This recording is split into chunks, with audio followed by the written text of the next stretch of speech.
Herkese merhaba. Evrende yaşam olasılığı bulunan birçok gezegen olduğuna dair bilimsel bulgular vardır. Dünya gezegeni, bildiğimiz kadarıyla yaşamın var olduğu tek gezegendir. Ancak evrende milyarlarca galaksi ve bu galaksilerde milyarlarca yıldız bulunmaktadır.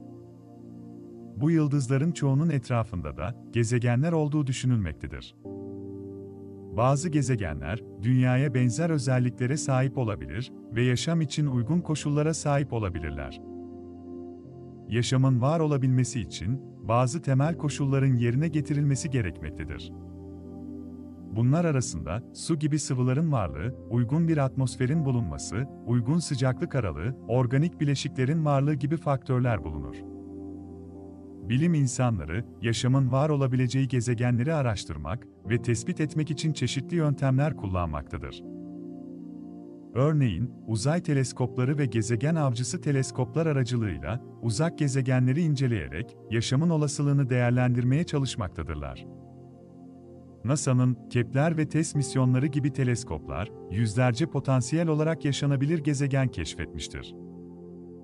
Ancak, bu gezegenlerin gerçekten yaşam barındırıp barındırmadığı hakkında kesin bir bilgiye sahip değiliz. Gezegenlerin atmosferlerini analiz etmek, daha fazla bilgi sağlayabilir ve yaşamın var olabileceği izler bulunabilir. Bilim insanları tarafından yaşam olasılığı bulunan birkaç gezegen adayı üzerinde araştırmalar yapılmaktadır. Bunlardan biri, TRAPPIST-1 yıldız sistemi içerisinde bulunan TRAPPIST-1d gezegenidir. TRAPPIST-1, Kova takım yıldızı yönünde yaklaşık 40 ışık yılı uzaklıkta bulunan bir yıldız sistemidir. Bu sistem, 2016 yılında TRAPPIST teleskopu ile yapılan gözlemler sonucunda keşfedilmiştir. TRAPPIST-1, Güneş'ten çok daha küçük bir kırmızı cüce yıldızdır. Yüzey sıcaklığı, Güneş'ten daha düşüktür. TRAPPIST-1 yıldız sistemi, 7 gezegenin etrafında dönen bir yıldızdan oluşur. Bu gezegenler, Dünya boyutlarına oldukça yakın olan ve yıldızlarına göre oldukça yakın bir konumda bulunurlar. Bu yıldız sisteminin ilginç yanı, gezegenlerin kendi yıldızlarına olan uzaklıkları ve yörüngeleridir. Gezegenler, yıldızlarına oldukça yakın bir şekilde dönerler ve yıldızlarına olan mesafeleri, Dünya ile Güneş arasındaki mesafeden çok daha küçüktür. Bu nedenle bir yılın süresi, TRAPPIST-1 gezegenlerinde Dünya'dan çok daha kısa sürer. Örneğin, TRAPPIST-1'de gezegeni, kendi yıldızına olan mesafesi nedeniyle sadece 4,05 gün süren bir yıla sahiptir. TRAPPIST-1 yıldız sistemi, yaşanabilirlik potansiyeline sahip olmaları nedeniyle büyük bir ilgi çekmiştir. Bazı gezegenler, kendi yıldızlarına olan uzaklık ve güneş ışığı alışverişi nedeniyle sıvı suyun varlığı için uygun bir aday olabilirler.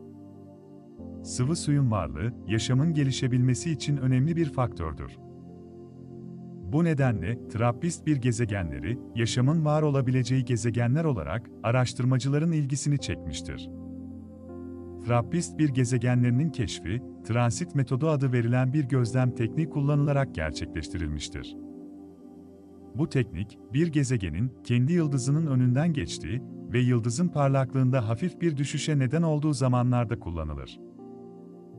Bu parlaklık değişiklikleri, gezegenlerin boyutlarını ve yörüngesine göre farklılık gösterir. TRAPPIST-1 yıldız sistemi, keşfedildiği tarihten itibaren büyük ilgi görmüş ve birçok gözlem ve araştırma projesine konu olmuştur. Bu projelerin biri, NASA'nın Hubble Uzay Teleskobu tarafından yapılan gözlemlerdir. Hubble, TRAPPIST-1 gezegenlerinin atmosferlerini incelemek ve potansiyel yaşam izlerini araştırmak için kullanılmıştır. Atmosferdeki gaz bileşimi, su buharı, metan, oksijen gibi unsurların varlığı ve miktarı, gezegenlerde yaşamın olası varlığını belirlemede önemli ipuçları sağlayabilir. Ayrıca, NASA ve Avrupa Uzay Ajansı tarafından ortaklaşa yürütülen James Webb Uzay Teleskobu projesi de TRAPPIST-1 yıldız sistemi üzerindeki çalışmalara odaklanmaktadır. James Webb, hassas ve detaylı gözlemler yapabilen bir teleskoptur ve TRAPPIST-1 gezegenlerinin atmosferlerini daha ayrıntılı bir şekilde incelemeyi hedefler. TRAPPIST-1'de gezegeni, Belçika merkezli, Leiden Üniversitesi'ndeki bir araştırma grubu tarafından keşfedildi. O araştırma grubunun lideri olan Michael Gillon liderliğindeki ekip, 2015 yılında TRAPPIST adlı teleskopla yıldızlardan geçiş yapan gezegenleri tespit etmek amacıyla bir gözlem kampanyası başlattı. TRAPPIST teleskopu, Şili'nin Cerro La Silla Dağı'ndaki La Silla gözlemevinde bulunan ve 60 santimetrelik bir aynaya sahip bir teleskoptur. Bu teleskop, düşük maliyetli ve görece küçük bir teleskop olmasına rağmen, yıldızlardan geçiş yapan, yani transit eden gezegenleri tespit etmek için oldukça etkili bir şekilde kullanılmaktadır. Araştırma ekibi, 2015 yılında TRAPPIST teleskopuyla TRAPPIST-1 yıldızını incelemeye başladı.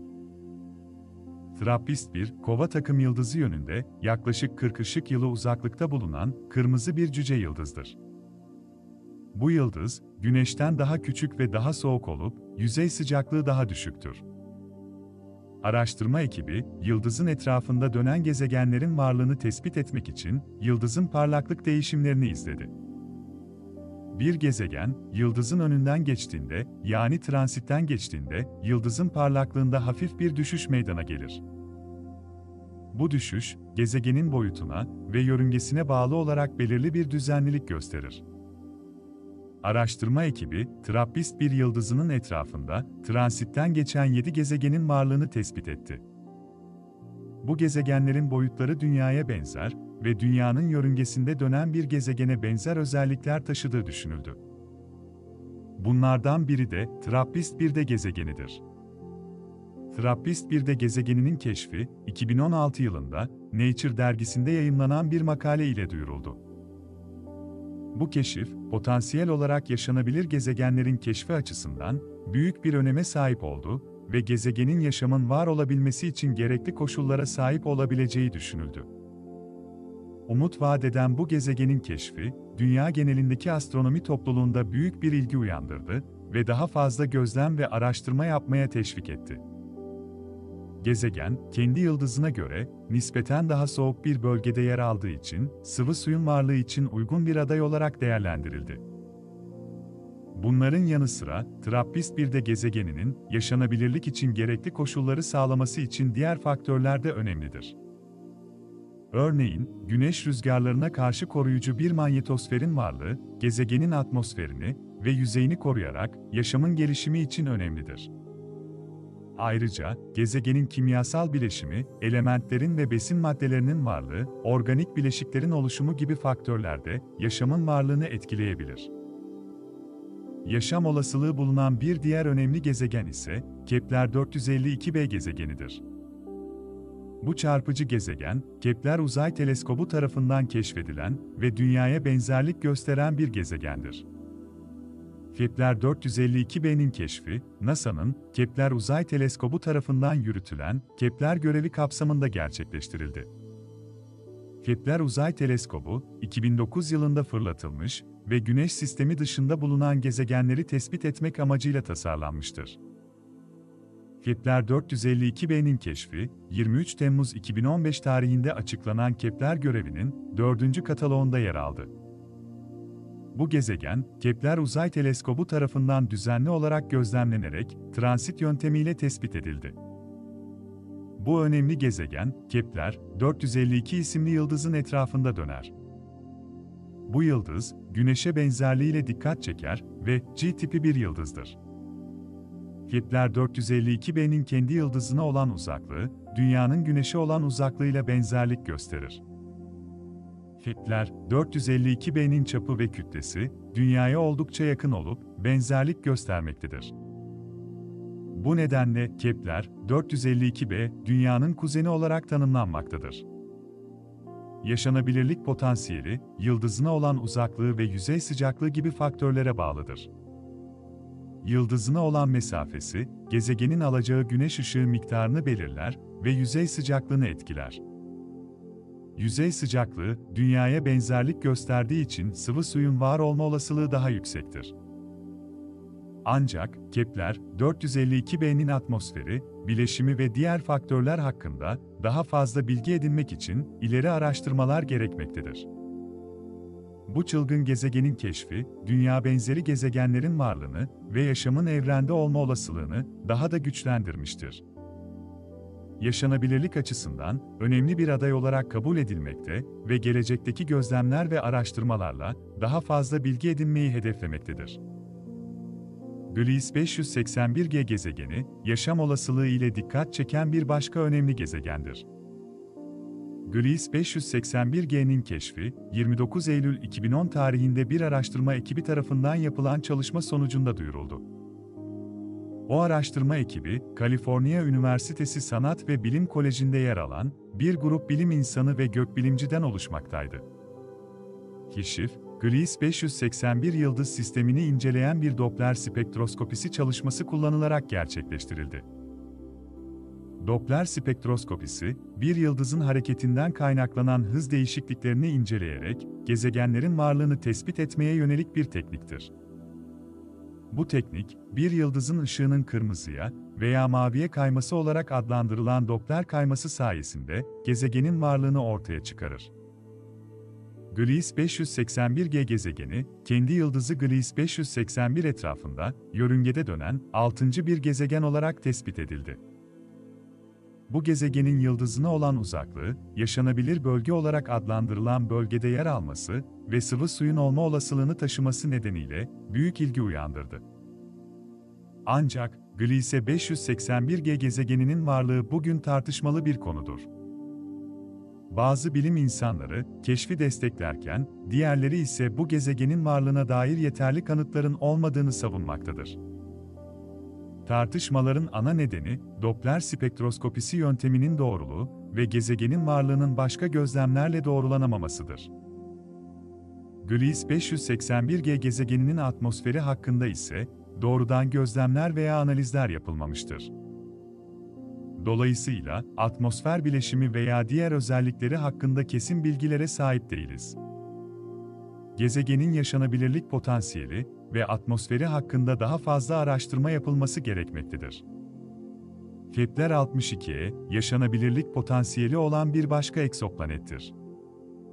2013 yılında Kepler Uzay Teleskobu tarafından keşfedilen bir süperdünya gezegenidir. Bu gezegen, Kepler-62 yıldızının etrafında döner ve yaklaşık olarak 1200 ışık yılı uzaklıkta bulunur. Dünya'ya benzer büyüklüğe sahiptir ve Güneş sistemindeki Dünya'ya benzeyen gezegenler arasında yer alır.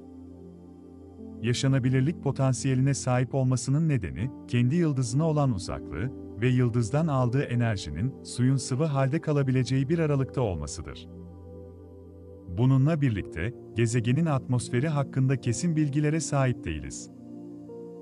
Kepler 186f'nin yaşanabilirlik potansiyeli, yıldıza olan uzaklığı nedeniyle önemli bir rol oynamaktadır. Yıldıza olan mesafesi, gezegenin yüzey sıcaklığını etkiler. Kendi yıldızına, Dünya'ya benzer bir uzaklıkta bulunmaktadır. Bu durum, sıvı suyun olabileceği bir aralıkta olma olasılığını artırır. Atmosferinde su buharı ve diğer yaşam için önemli gazlar varsa, bu gezegende sıvı suyun olma olasılığı artar. Ancak, atmosferin yapısı, sera etkisi, yüzey sıcaklığı ve diğer faktörlerin daha ayrıntılı bir şekilde araştırılması gerekmektedir. Ross 128b, yine yaşanabilirlik potansiyeli olan bir öte gezegendir. Ross 128b gezegeni, bir grup bilim insanı tarafından keşfedilmiştir. Bu keşif, La Silla gözlemevinde bulunan HARPS adlı yüksek doğruluklu radyal hız gezegen avcısı aracılığıyla gerçekleştirilmiştir. HARPS, yıldızların etrafındaki gezegenleri keşfetmek için kullanılan bir tür spektroktur.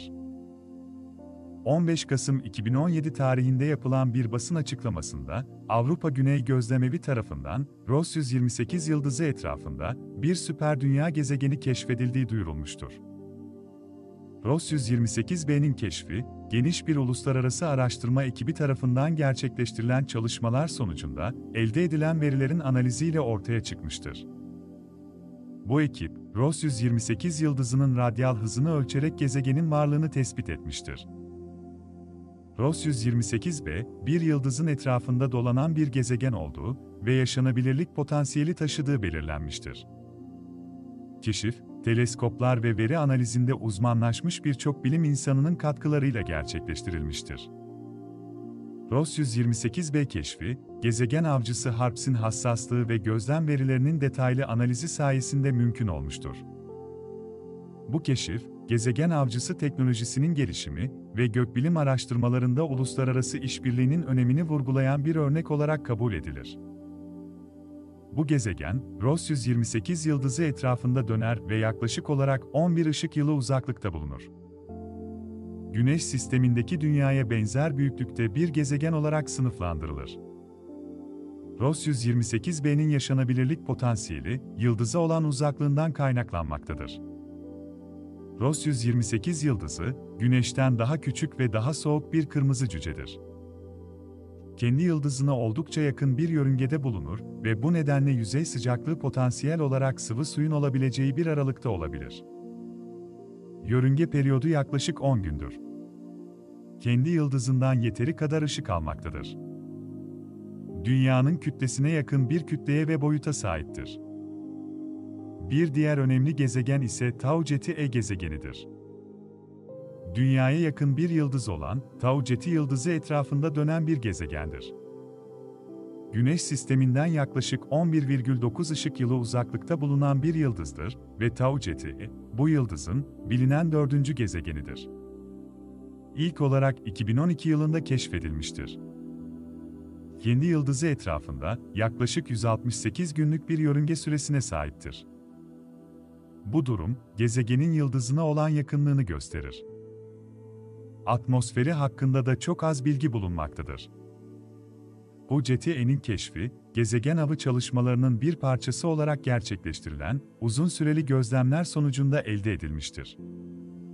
HD 40307G ise bir diğer önemli öte gezegendir.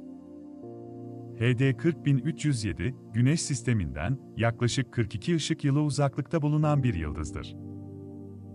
Bu yıldızın etrafında HD 40307b, HD 40307c, HD 40307d adında 3 gezegen keşfedilmiştir. HD 40307b, yıldızına en yakın olan ve keşfedilen en iç gezegendir. Yıldızına olan yakınlığı nedeniyle, yüzey sıcaklığının oldukça yüksek olduğu düşünülmektedir. Boyut ve kütlesi hakkında kesin bilgilere sahip değiliz, ancak gaz devi bir gezegen olduğu düşünülmektedir. HD 40307c, HD 40307 gezegen sisteminde ikinci sıradaki gezegendir. Bu gezegenin de yıldıza olan yakınlığı nedeniyle sıcaklığının yüksek olduğu tahmin edilmektedir.